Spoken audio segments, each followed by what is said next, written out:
Faltaram desafios para o Rio Grande. Agora, o desafio é outro: construir o futuro. Um futuro que tem crescimento, mas de forma sustentável. Que tem produção e preservação. Que tem novas oportunidades para todos. A escolha é nossa. Por isso, a Assembleia Legislativa vai buscar soluções para o desenvolvimento do Estado com o Pacto RS 25, porque o crescimento sustentável é agora.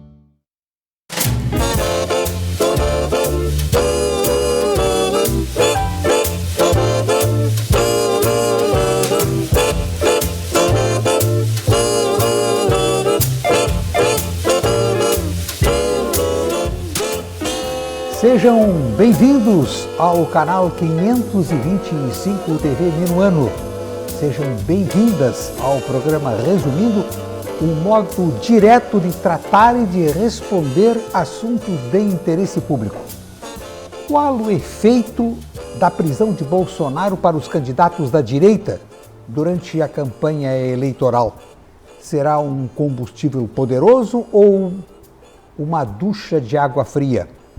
O jornal O Globo informa que o escritório da esposa do ministro Alexandre de Moraes advoga em favor do dono do Banco Master, aquele do golpe de bilhões de reais, dinheiro desviado.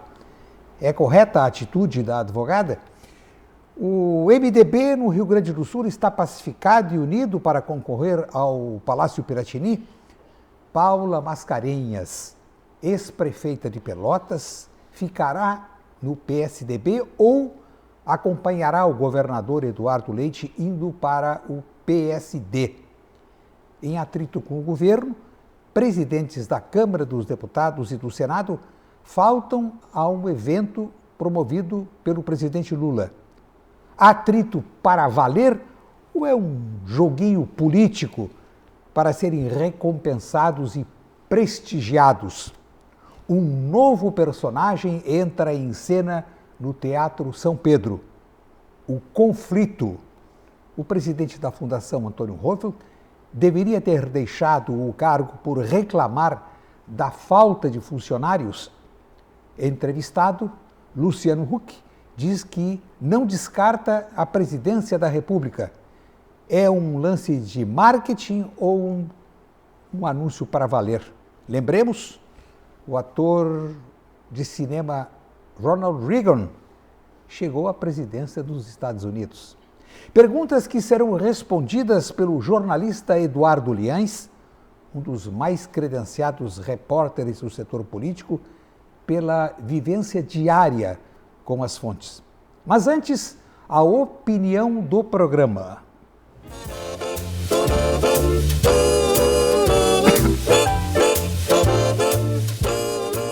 Talvez alguns dirigentes de partidos políticos e alguns pré-candidatos estejam olhando os números da última eleição, a eleição de 2022.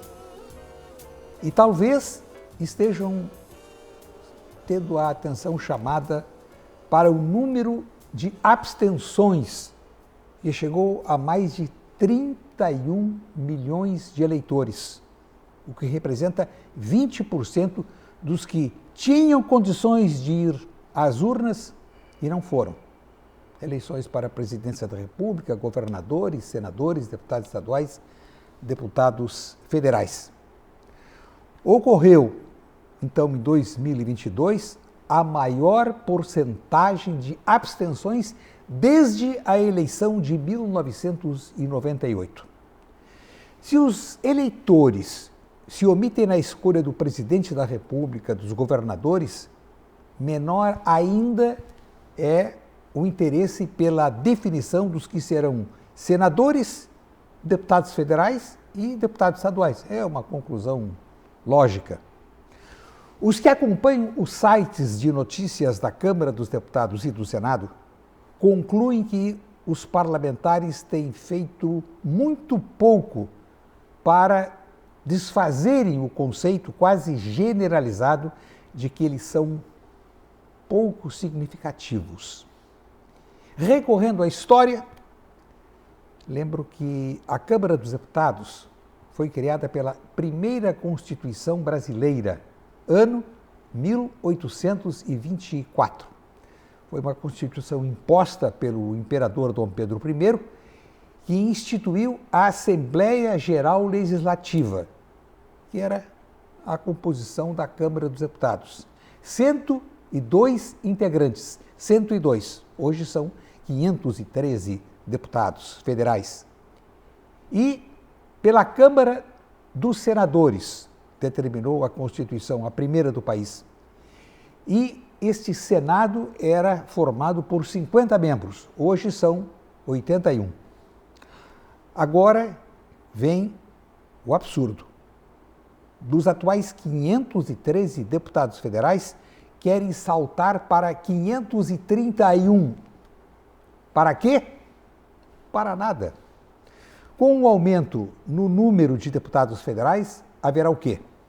Haverá mais despesas diretas com os próprios parlamentares, mais despesas com os famosos penduricalhos, que vão longe. As despesas atuais da Câmara dos Deputados somam 7 bilhões de reais por ano. Houvesse um pouco mais de seriedade, todos os envolvidos estariam tomando um caminho bem diferente do que este caminho de querer aumentar o número de vagas. Primeiro, para de alguma forma exigir seriedade deles. Na sequência, para chegarem ao entendimento de que reduzir o número de deputados federais seria simplesmente mais inteligente. Dinheiro para sustentar as despesas da Câmara não é um dinheiro que nasce em árvore e esse dinheiro não brota do chão. O dinheiro sai do bolso de cada um de nós na forma de pesados impostos.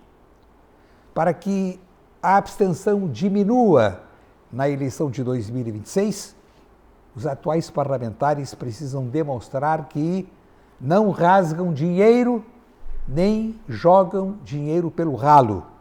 Dinheiro que repassamos todos nós aos cofres públicos.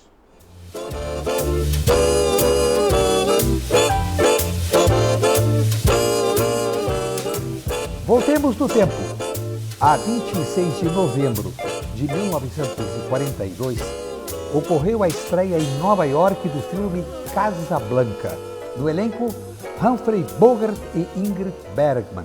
É considerado um dos maiores clássicos da história do cinema, tendo sido indicado a 8 Oscars, dos quais venceu 3, incluindo o melhor filme. E a grande quantidade de cartazes que estamos apresentando na tela demonstra o seu sucesso. Síntese do enredo: durante a Segunda Guerra Mundial, muitos fugitivos tentavam escapar dos nazistas por uma rota que passava pela cidade de Casablanca, no Marrocos.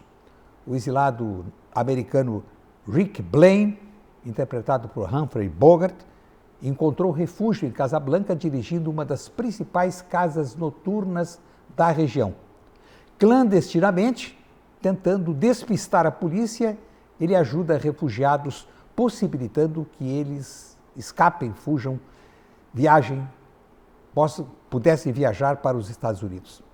Quando um casal pede sua ajuda para deixar Casablanca, Rick Blaine reencontra uma grande paixão do passado, a bela Ilsa, interpretada por Ingrid Bergman.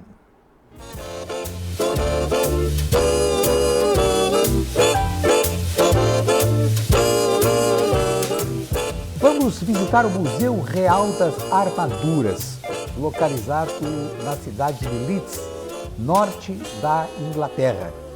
Inaugurado em 1996, o acervo é avaliado em 42 milhões de euros. Anteriormente, a coleção estava em exposição na Torre de Londres. Além das 5 galerias que abrigam 5.000 objetos em exposições permanentes, o museu inclui o Salão do Aço, com escadaria gigante, cujas paredes são decoradas com 2.500 objetos.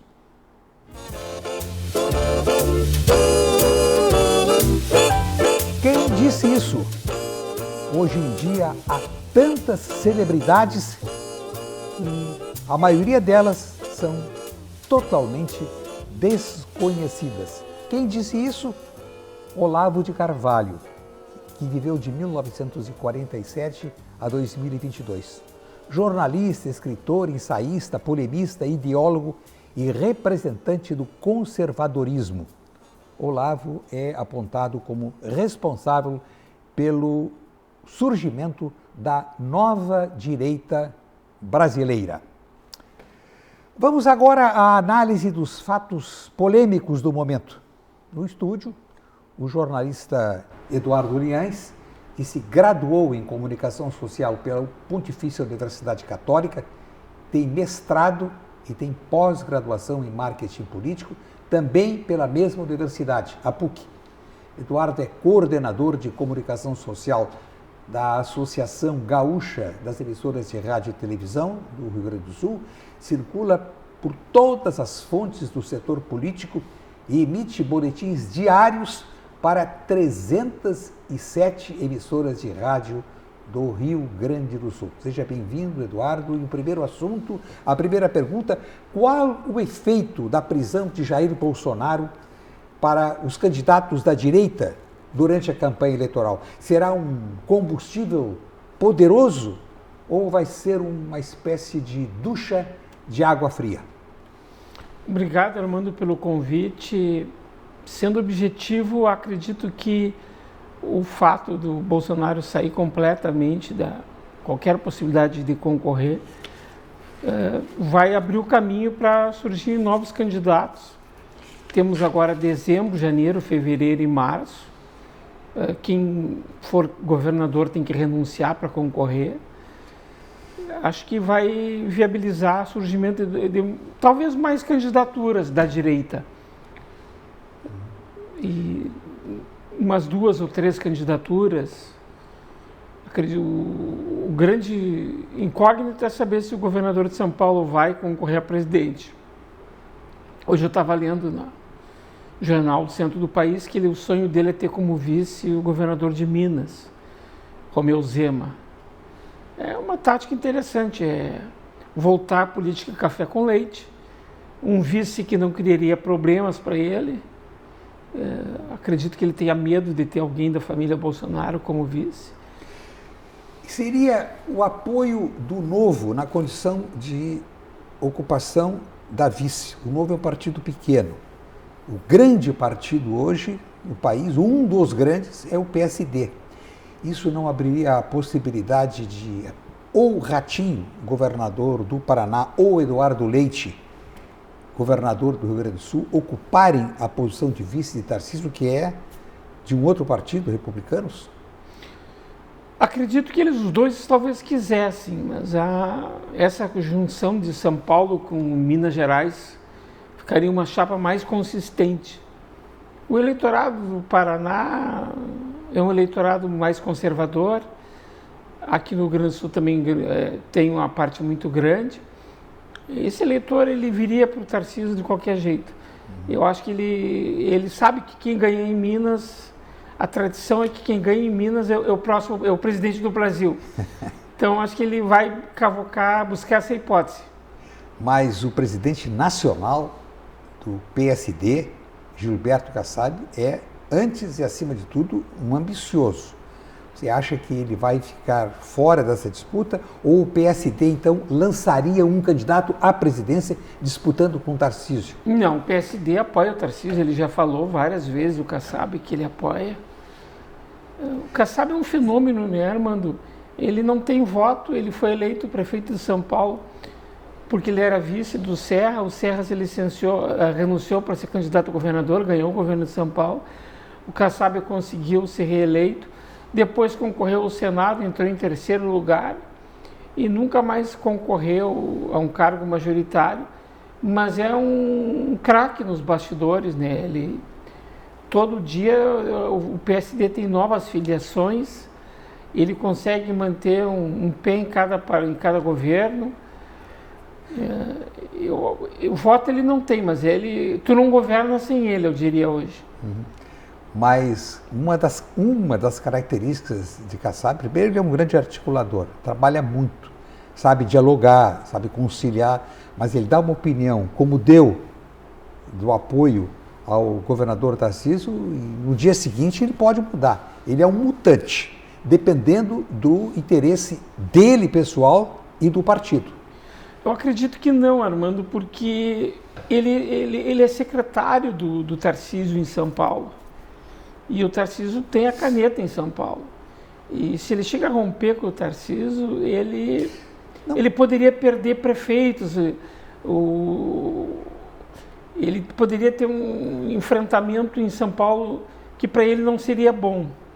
A única resistência que o Kassab tem é os bolsonaristas, que não confiam nele, não gostam dele, o que praticamente inviabiliza ele para uma eleição ao governo de São Paulo. Mas a experiência nos mostra que toda vez que um partido não está na condição de cabeça de chapa ou na vice, ele perde força na eleição proporcional. E isso pode prejudicar o plano de crescimento de Kassab. Nós estamos aqui especulando, né? Sim. Mas ele vai montar uma chapa de candidatos a governador muito forte. E para chapa de deputados. Ele consegue financiamento para os candidatos a deputado e senadores. E ele vai manter essa mesma prática dele. Hoje ele tem 3 ministros no governo Lula. E se precisar, se ganhar o Lula de novo, ele vai continuar com força. Se ganhar o Tarcísio, ele vai ganhar. Eu diria o seguinte com relação ao Kassab: se o PCdoB ganhar a presidência da República, ele vai estar na base de apoio. Mas nós estamos aqui considerando a possibilidade do governador de São Paulo, Tarcísio, vir a concorrer. Mas tu tens essa convicção de que ele vai mesmo, ou ele vai apostar na reeleição praticamente garantida por pesquisas sérias e que ele se reelege com facilidade? Até porque o PT, que é o estado de origem do Partido dos Trabalhadores, praticamente não tem candidato. Quem concorreria ao governo de São Paulo disputando com Tarcísio? Haddad, para perder de novo? Tu tens razão, ele é muito forte e ele, principalmente no interior de São Paulo, e em São Paulo o interior é muito grande, são municípios grandes. E ricos. E municípios que dão uma vantagem muito grande. Não é que no Rio Grande do Sul o cara ganha de 45% a 55%.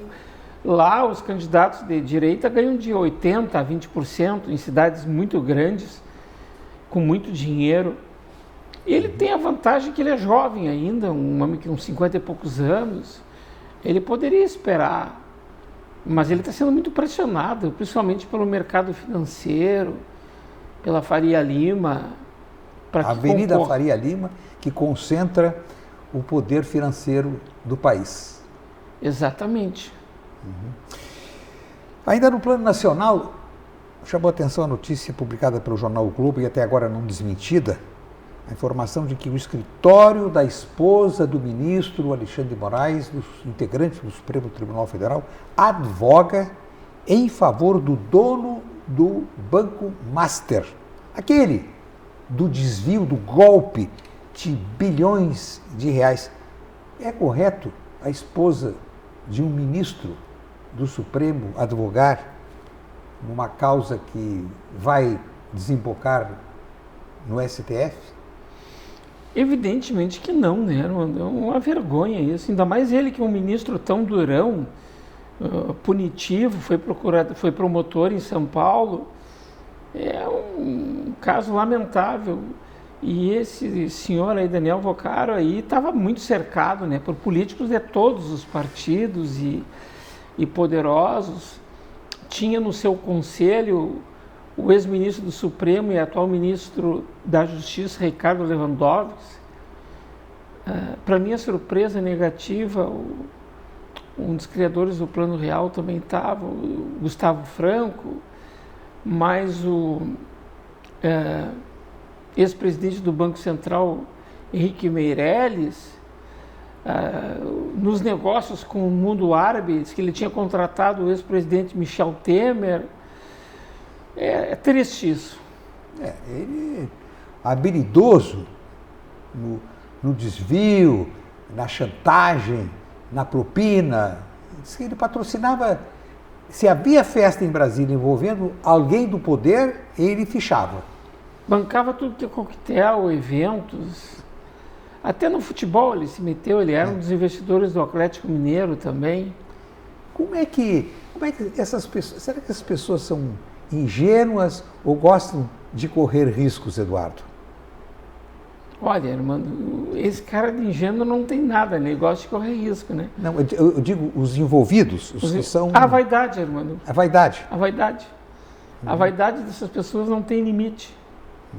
E esse cara fazia festas maravilhosas de aniversário, banquetes, e todo mundo gostava de ser convidado.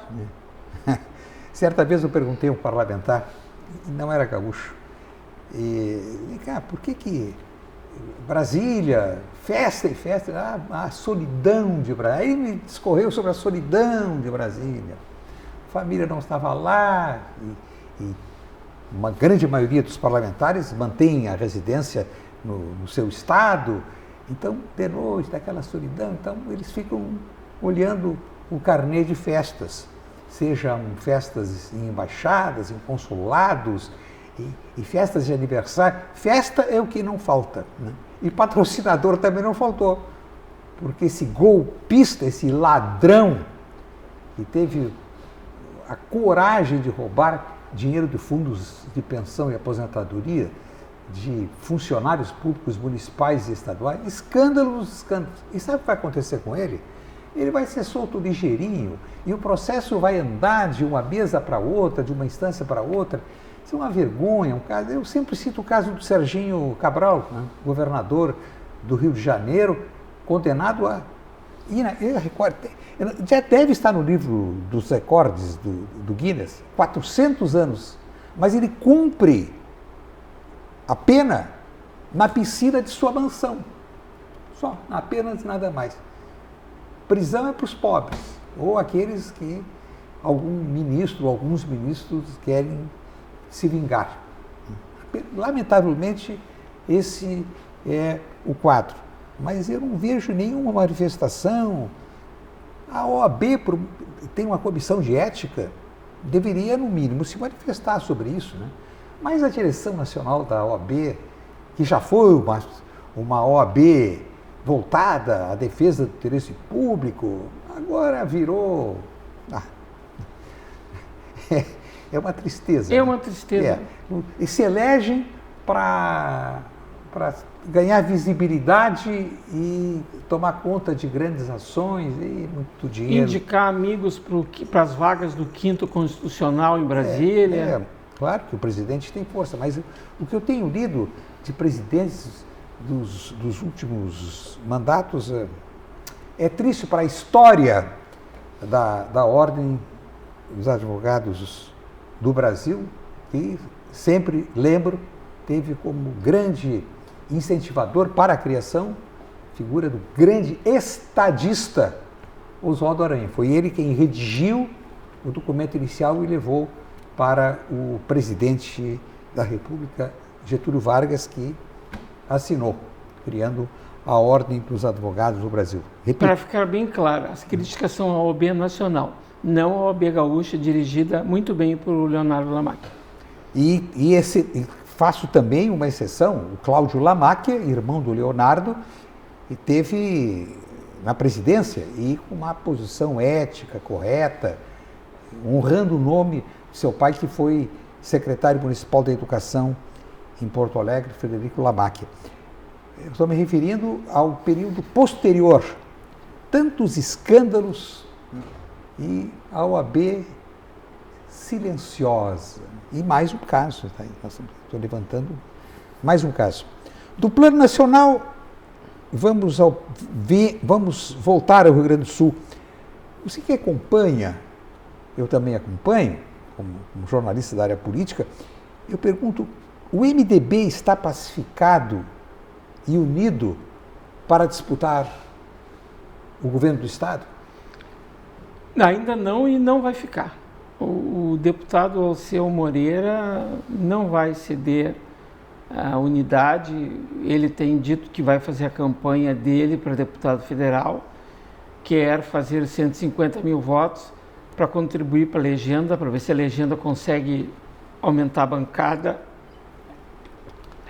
Mas eu te diria que o Gabriel Souza tem 90% do partido, 95%, e vai buscar apoio em outros partidos.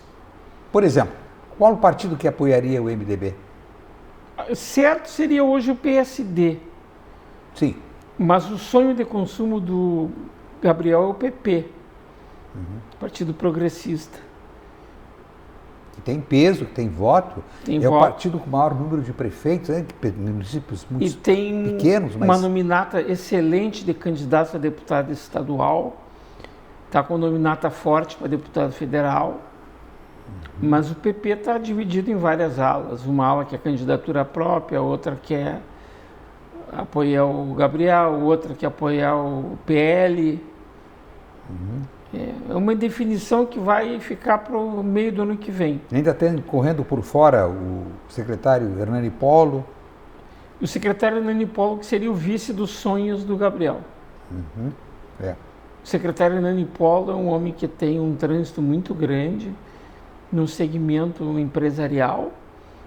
Essa semana ele recebeu um prêmio do Sinduscom, recebeu muitas homenagens pelo trabalho dele. É um cara simples, trabalhador, e que Armando ele tem tanto voto, Hernani Polo, para deputado estadual, que eu vou te contar um episódio. Eu estive em Juí fazendo um trabalho lá pela GERT, e conversei com o prefeito de lá, que já foi reeleito do PP.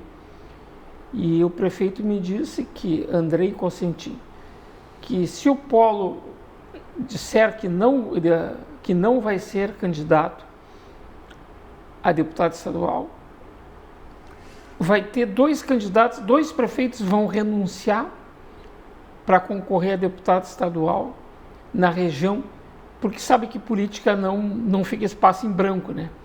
O prefeito de Santa Rosa renunciaria e o próprio de Juí, para tentar ocupar esse espaço lá da área do Polo. E os dois, por incrível que pareça, os dois com grande chance de se eleger também. Me chamou a atenção a pesquisa publicada pelo Correio do Povo. Numa das simulações, eles retiram o nome do Gabriel e incluem o nome de Sebastião Melo. Ninguém que realiza uma pesquisa inclui o nome sem conversar com o partido. Essa inclusão de Sebastião, que teve um desempenho maior, porque tem mais visibilidade do que o Gabriel, cargos executivos, exercidos já no segundo mandato por Sebastião Melo, isso aí não é uma demonstração de que tem ruído no partido e forte, porque eu tenho conhecimento de uma ala que quer que Sebastião Melo renuncie à prefeitura e concorra ao governo do estado. O Sebastião Melo se beneficia do mesmo fator que a Juliana Brizola se beneficia. A exposição que teve na eleição para prefeito. Apareceu na TV para várias cidades. As pessoas dizem que ninguém assiste horário político. Na verdade, as pesquisas mostram que o horário político é assistido por 60% dos telespectadores normais. O Sebastião Melo, ele apareceu para muitas cidades, assim como a Juliana apareceu para várias cidades. Então ele tem essa vantagem. Eu não acredito que ele renuncie, porque a vice dele não tem traquejo para seguir o governo.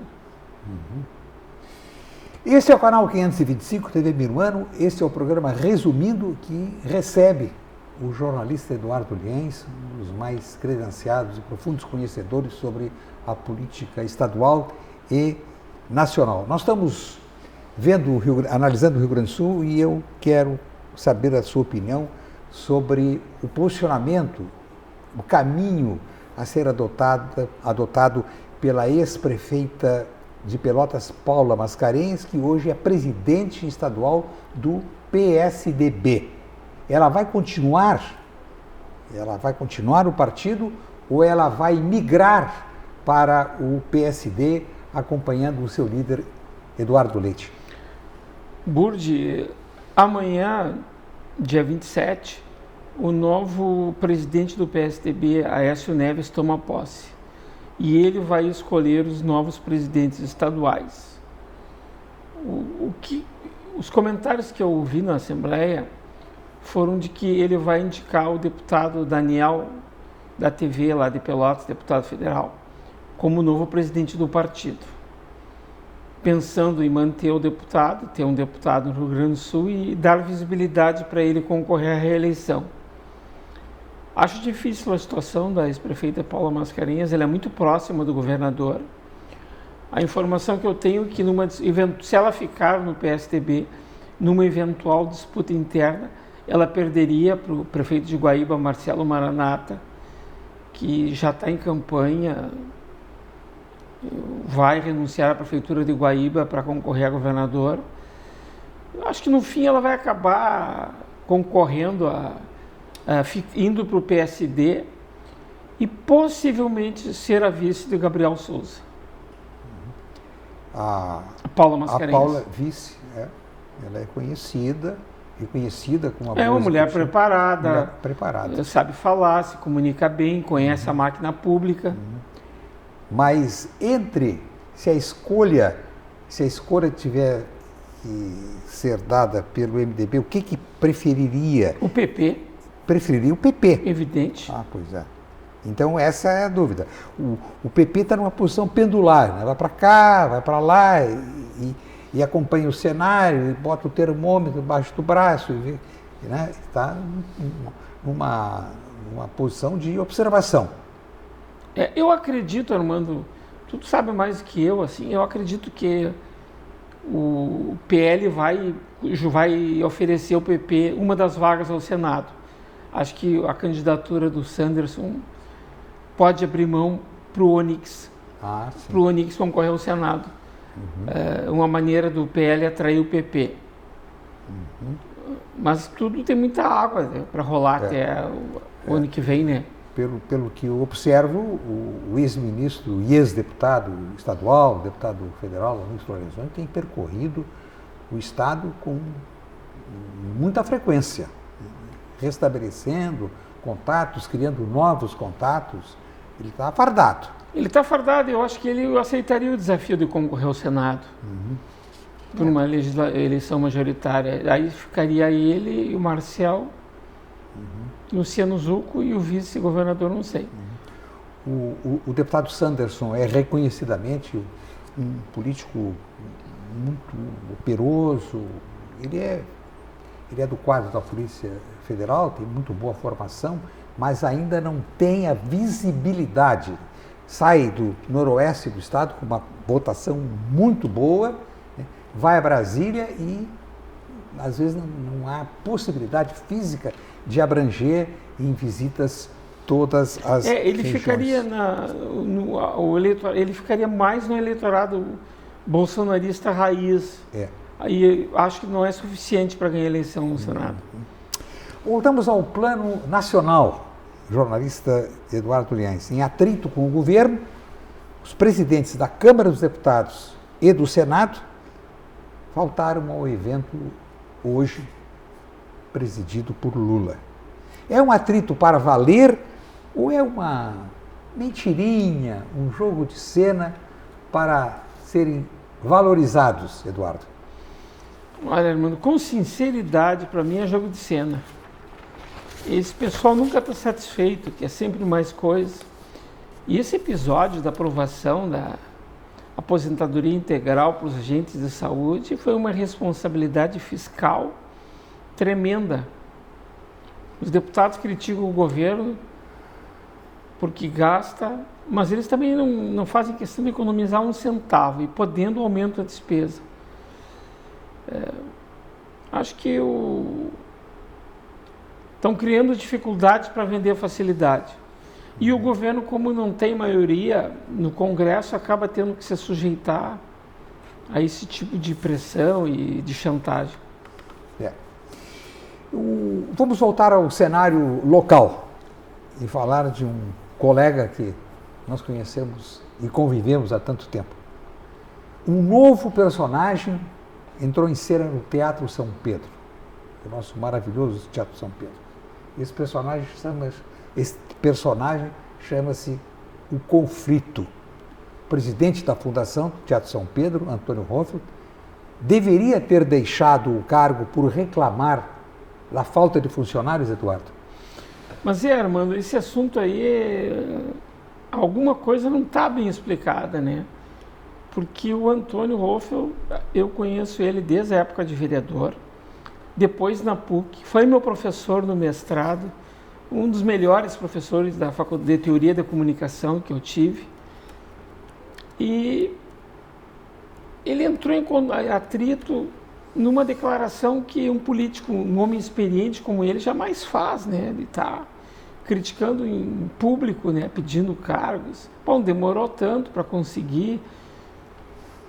Não sei, assim, talvez ele tivesse, como ele é ligado ao MDB, ele deveria ter talvez buscado o apoio do vice Gabriel Souza para o Gabriel conversar diretamente com o governador, mas o fato é que a declaração dele virou assunto nacional, né?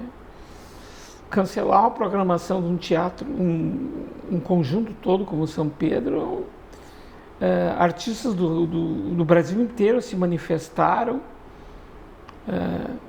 É uma pena que ele vai sair, porque é um homem culto, é um homem que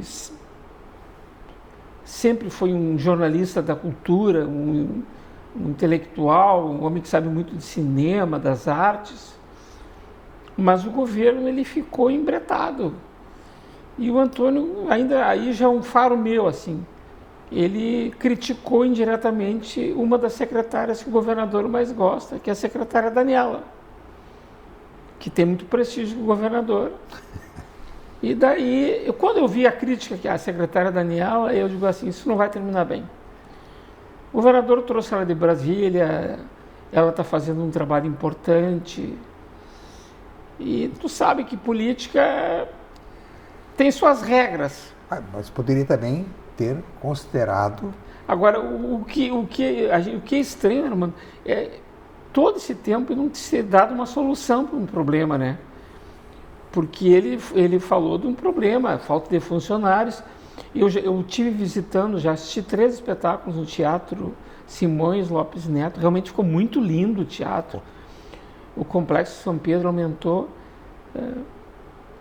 Talvez a burocracia poderia ter resolvido isso, né? Tem feito um contrato emergencial, contratado aí 30, 40 pessoas, até fazer um concurso público. Eu sei que a situação financeira não é fácil, mas também a cultura é um quadro de funcionários muito pequeno e com salários relativamente baixos. É uma pena que houve esse episódio. Esperamos que o governo consiga encontrar uma pessoa de um nível pelo menos parecido para assumir o Teatro São Pedro, que o Teatro São Pedro é um patrimônio do Brasil. Graças a dona Eva Soffer, ele virou um patrimônio. Eu me lembro, Armando, na época do ex-governador Alceu Colares, chegaram a sugerir que o governador Colares fosse trocar a direção do Teatro São Pedro. O falecido e brilhante humorista Jô Soares fez uma manifestação em nível nacional defendendo ela. Então, o Teatro São Pedro ele é um patrimônio dos gaúchos e dos brasileiros. E Antônio Hoffel escreveu um livro, que é um livro maravilhoso, sobre Dona Eva, e também coordenou um livro sobre a história do Teatro São Pedro. Antônio Hoffel foi... Como jornalista, eu o conheci em meados da década de 70. Em 79, eu fui convidado e assumi a chefia de reportagem do Correio do Povo e convivi, né, lado a lado, na mesa do Antônio Hoffel, e vi o que primeiro me chamou a atenção, porque eu só li os textos dele, textos muito bem elaborados, a velocidade E naquele tempo não tinha computador. A velocidade nas máquinas Hamilton, Olivetti, ele era uma máquina, a máquina posta e ele uma máquina escrevendo com muita rapidez. Rapidez, inteligência, conhecimento profundo.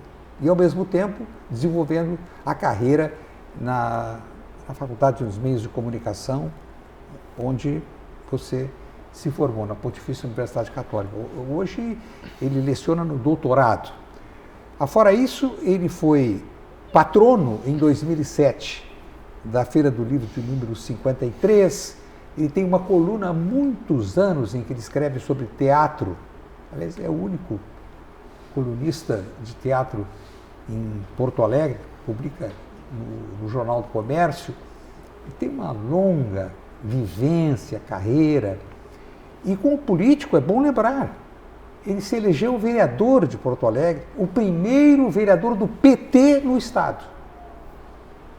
E depois passou para o MDB, para o PSDB, foi eleito na chapa do governador Rigoto, exerceu o governo do Estado em momentos em que o governador Rigoto precisou viajar. Quer dizer, ele conhece bem os bastidores, os meandros, as suscetibilidades, só que a água chegou no topo do copo, né? Ele se sentiu desprestigiado.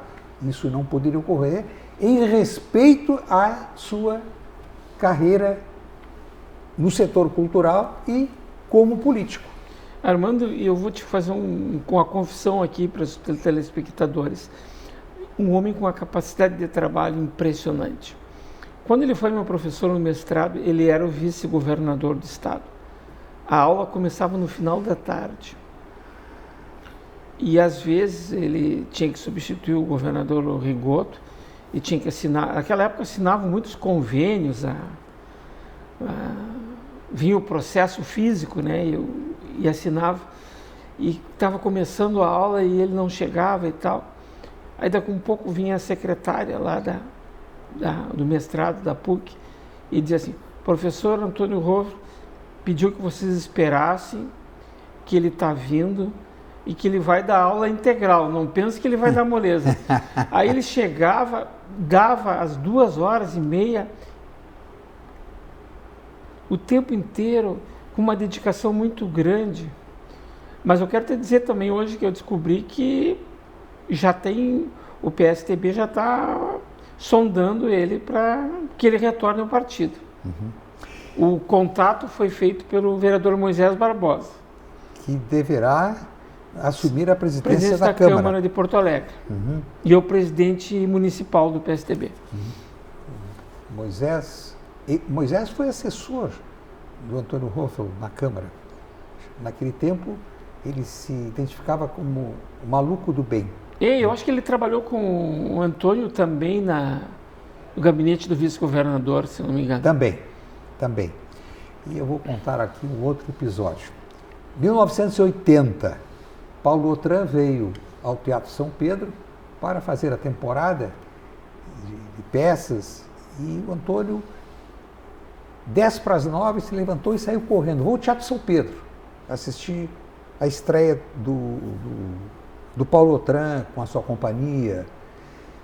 E eu saía da redação por volta de 10h, eu voltava na manhã seguinte.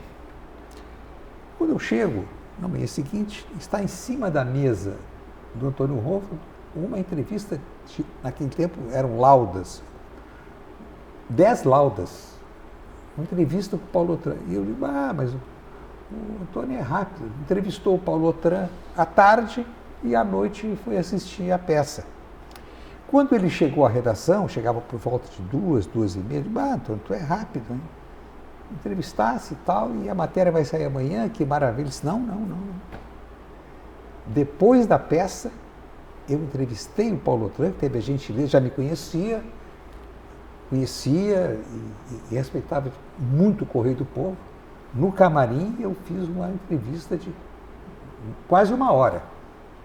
E voltei para a redação, e o que tu está vendo aqui em cima da mesa é um trabalho que eu comecei à meia-noite e terminei às 2 da manhã. Ele era e é um dínamo. Quer dizer, a vontade de trabalhar no que gosta impulsiona a esse dinamismo, né? Bom, eu lamento porque o Antônio poderá, vai ser, nesse momento o cargo está sendo exercido pelo subsecretário estadual de Cultura e vai ser nomeado, mas eu acho que com a profundidade da vivência do Antônio, acho muito difícil que venha a ser escolhido um nome. Voltamos ao plano nacional. Chamou muito a atenção, está em todos os sites, a notícia de que Luciano Huck diz que ele fez essa entrevista, foi referida, ganhou repercussão na Folha de São Paulo, que a Mônica Bergamo fica acompanhando tudo. E viu numa revista que circula nos jardins de São Paulo, Jardim Paulista, São Paulo, a High Society da capital paulista, que ele não descarta a presidência da República. Eu pergunto, Eduardo Liense, é um lance de marketing ou é um anúncio para valer? Lembrando que o ator Ronald Reagan, que era o mocinho dos filmes de cowboy, chegou à presidência nos Estados Unidos. E o Luciano é um apresentador muito sensível, muito hábil e sabe articular a apresentação, sabe comover os telespectadores com suas iniciativas. Você acha que ele está jogando ou não? Ele pode ter fazendo um balão de ensaio para ver como é que vai ser a repercussão, né, Armando? Você acha que ele precisa ainda de balão de ensaio? Mas para ver se tem reciprocidade, né?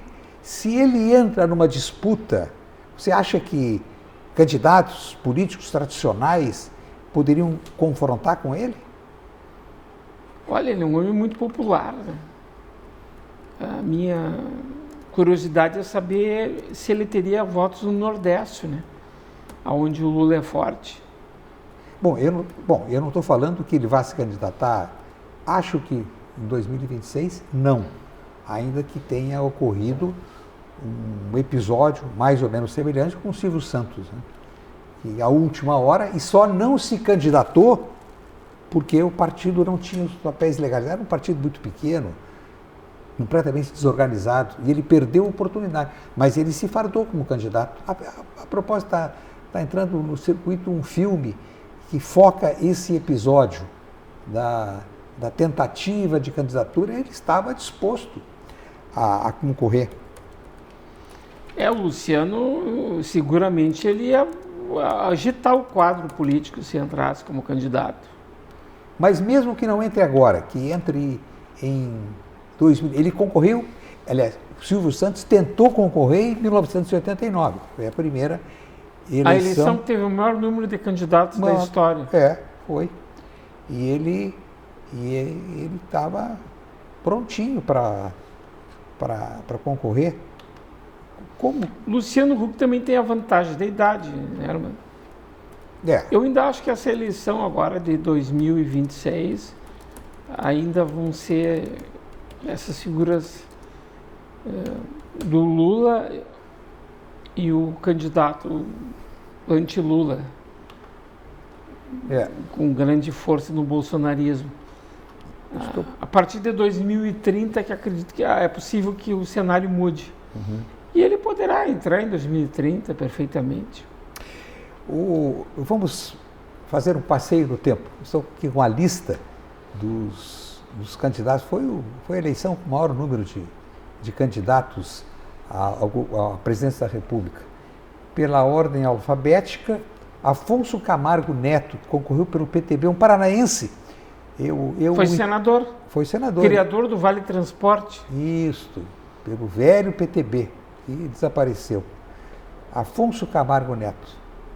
Ele tinha 10 minutos de tempo diário de televisão. Outro candidato pelo antigo PL, Afif Domingues, paulista, vinculado, presidiu durante muitos anos a forte Associação Comercial de São Paulo. Foi aí que ele deu o seu impulso na política, né? Homem da área de seguros, empresário da área de seguros. Depois outros candidatos, praticamente desconhecidos, Antônio Pedreira, do PPB, Armando Correia, do PMB, Aureliano Chaves, do PFL, que tinha sido vice-presidente, Carlos Brandi, do Partido Municipalista, Enéas Carneiro, famoso gritão do Prona, eu sou Enéas, tinha 10 segundos, Eudes Matar, PLP, Fernando Collor, estou aqui lendo a lista pela ordem alfabética, Fernando Gabeira, nosso colega pelo TV, né? Simpático, tantas vezes conversei com o homem Gabeira. Culto. Leonel Brizola, que por muito pouco não chegou ao segundo turno.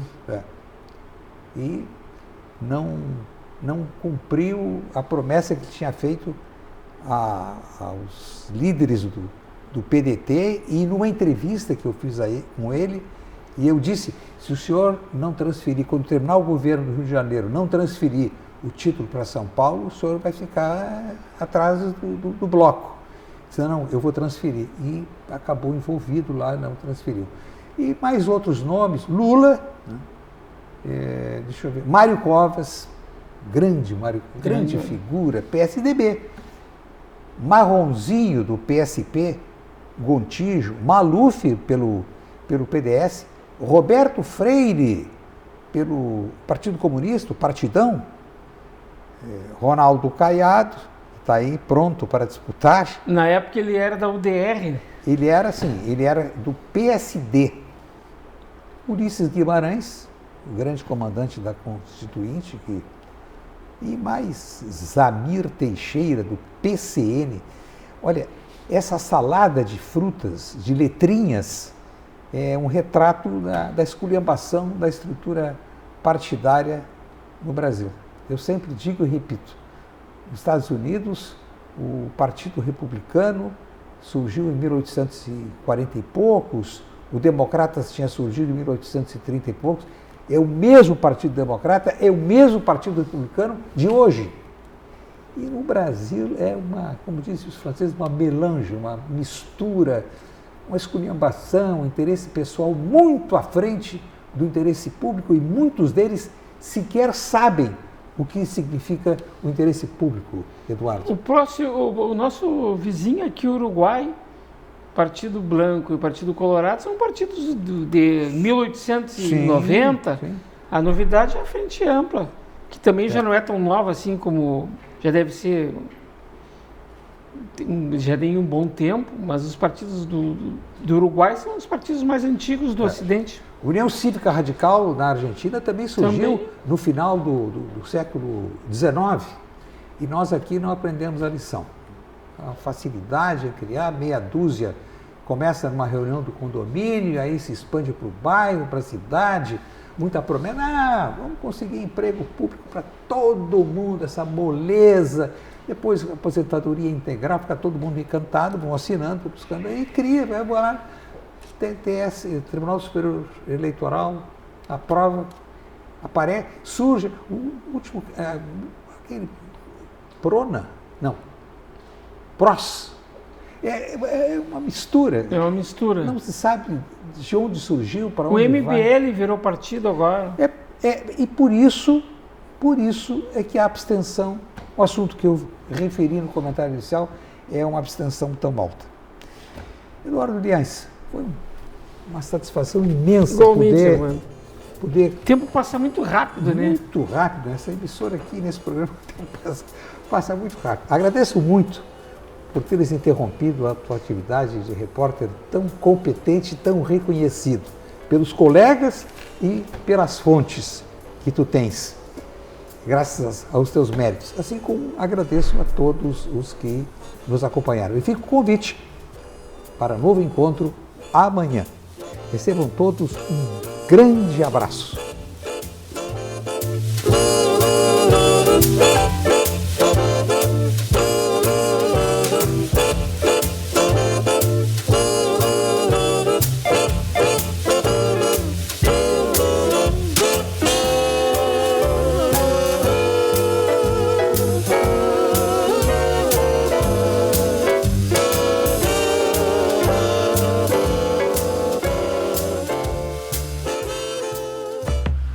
Nos últimos tempos, não faltaram desafios para o Rio Grande. Agora, o desafio é outro: construir o futuro. Um futuro que tem crescimento, mas de forma sustentável, que tem produção e preservação, que tem novas oportunidades para todos.